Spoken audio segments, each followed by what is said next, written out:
Nire bizitzako taldia Negu Gorriak izango litzake, 9 urtekin deskubritu dituen euren lehoko diskuakin, eta apurra markauduzten taldia izen da, euren estiluen nahasketa horrengatik, roka, punka, hardcorea eta musika beltza, funk, rap, ska, reggae, estilo horiek. Estilo horiek die orokorrian guztia jatenak eta nahasketa hori bereziki.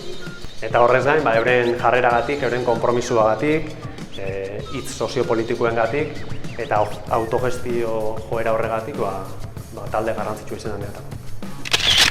Disko bat aukeratzea zaila itzen jat, baina nire 10 disko kutsunen artean egongo litzake El Corazón del Sapo, La Casa Magnética.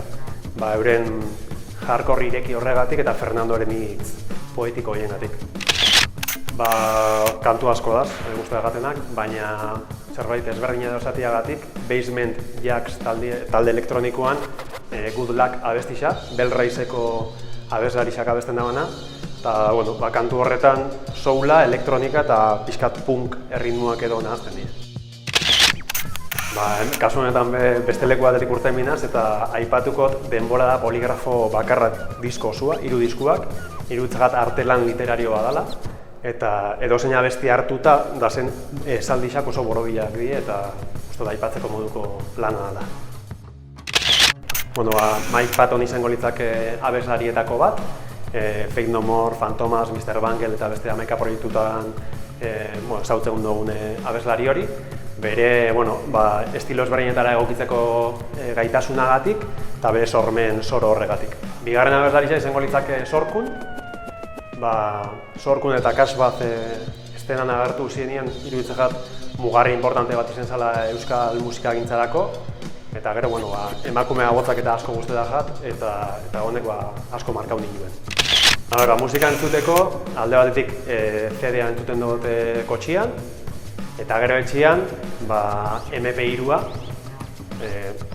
deskargautako disko asko eta asko dauzkot eta guzti jat diskoak osorik MP3-an entzutia, eta gero streaminga, baina apur bat. Kasu honetan beste leku batetik urtengo naz, eta izango da aipatuko ditut gazte topaguneak eta gazte mugimenduan ekitaldizak inizen dienak gazterantutan. Iruditzagat euskal musikarako, musika estenerako, gazte mugimenduan dako, eraldaketarako orokorrian erreferendiak izan diela, eta gaur egun bogandazen makrofestibalak banketxiek eta antolatuak dien arren, badaukogu horre historiko bat, jende gaztiak autogestinotik antolatutako jaialdi importante horiek. Ez naz oso gurrin joango, eta Arrasteko gaztetxeakin geratuko naz. Leku paregabia da kontzertuak ikusteko, eskaintza oso ezberdinak egoten die, eta gaztetxeak balioan jartziarren, Arrasteko gaztetxea ikatuko. Bizitzako kontzertuetako bat, izen zen 2010an uste dut, Dillinger Escape Plan talde amerikarrak Bilboko kafean zokien eskaini zaren kontzertua.